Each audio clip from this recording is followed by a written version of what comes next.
Hi. Please go check out the previous past to gauge your bearings, guys. Yazi, these things are in the entertainment industry, in movies. The devil is showing his strategy sake against the church, and also what it is that he knows is going to happen with the church in the tribulation later on, where we're going to be elites in heaven, literally looking down at the war on the ground, the turbulence, thanks to the tribulation. And he's doing everything in his power to try and make Christians miss the rapture as a result of knowing what's coming. Okay, very well then. I'm literally like getting a slow puncture because I haven't slept, but I have to finish this now. I'm almost at the end anyway, hopefully. I'm in an airplane now and I feel safe. That's the thing. In this flight, I felt so safe. I felt safe. And however, albeit feeling safe, guess who I was sitting next to in my dream? Again, the symbolism was just stark. I had this friend in high school. We were very tight. She ended up betraying the living daylights out of me using witchcraft. Why did this friend betray me?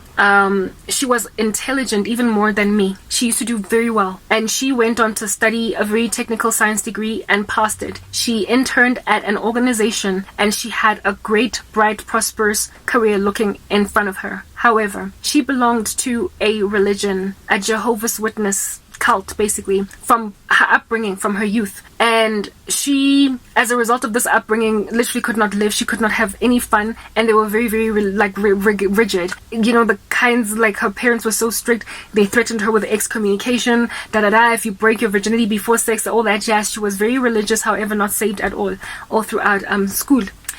This friend, despite her big, fat, chunky brains, she was so intelligent. Like, I can't even explain to you how smart that woman was.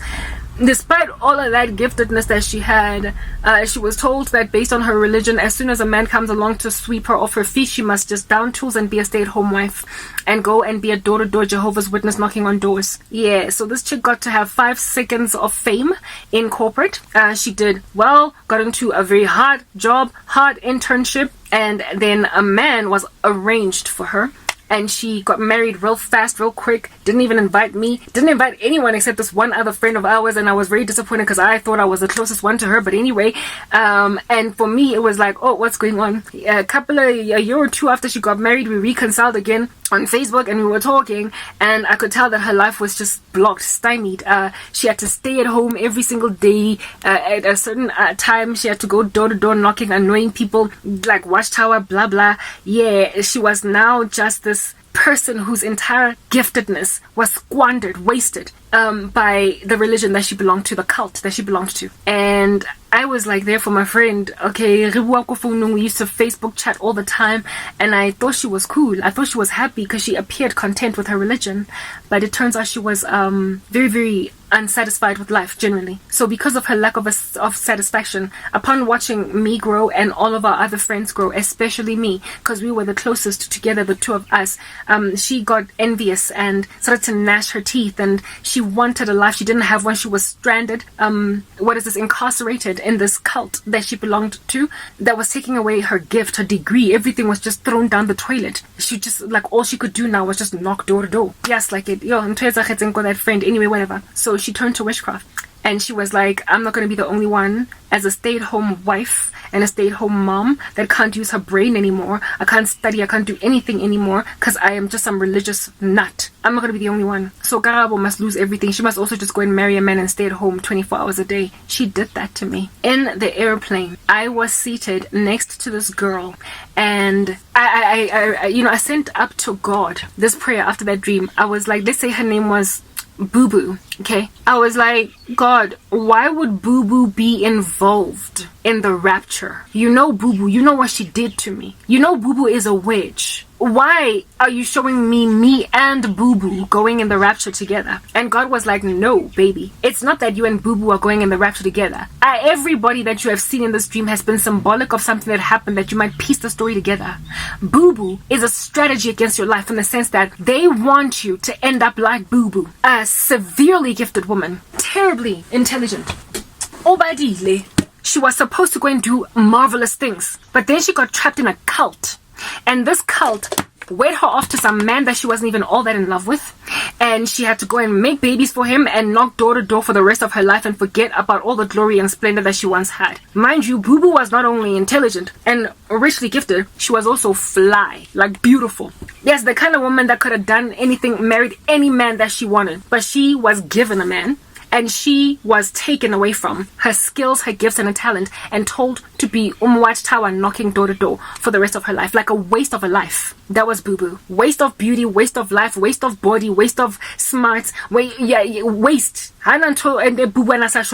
Guys, athletic, gorgeous. Yo, I don't tell them that chick. Yes, like it. Waste because of religious cult activity. And God was telling me, people are trying to make you, Garabo, look like a person that also wasted your beauty, your body, your brains, your girth, because you turned to me. They are literally trying to make Christianity look like the Jehovah's Witness cult that takes gorgeous, beautiful young women and just makes them slaves to a God that doesn't even exist.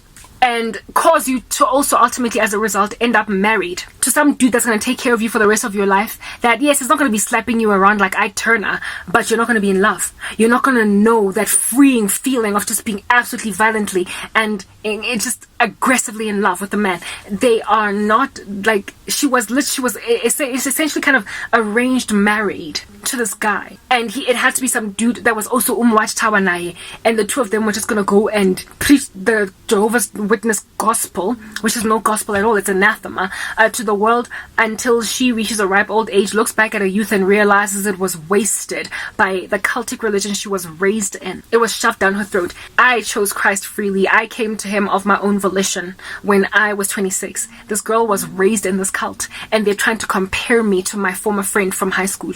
People are trying to make me look like I joined a cult and went religiously fanatic and decided to just knock door to door, evangelizing about the end of the world and telling people about Jesus and doing nothing but bearing babies for a man that I don't even love that much. But hey, he professes Christ and he is my sole provider. Like the perversion of roles in the Bible, where they go and they make out of men the only people that can do anything, while women just sit around and be like, yes, Baba. Like disregarding the fact that God gave Eve giftedness at all.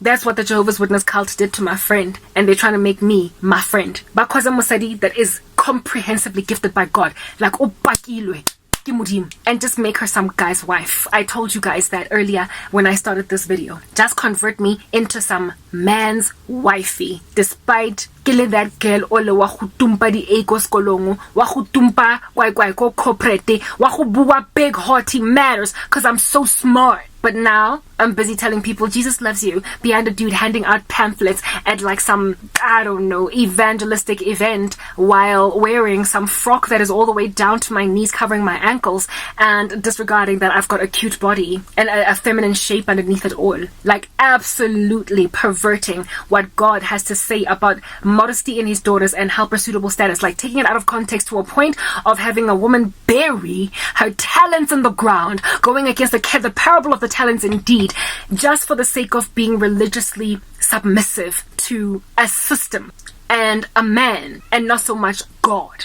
That, dear human beings, is what under heaven was the strategy against me, to make me exactly like Boo Boo, my friend from high school, always since because of having been raised in a cult. And they're trying to convert a Christian, godly, pious woman's witness into that, when I serve the living God, whereas her God is dead, doesn't exist, disregards the deity of Christ altogether. And yet I belong to the God of the universe, and they're trying to make me look like a religious fanatic that joined a cult and lost all of her senses and wits overnight, and now all she has as an option out of her squalor and her obscurity is to be some man's wifey. Next.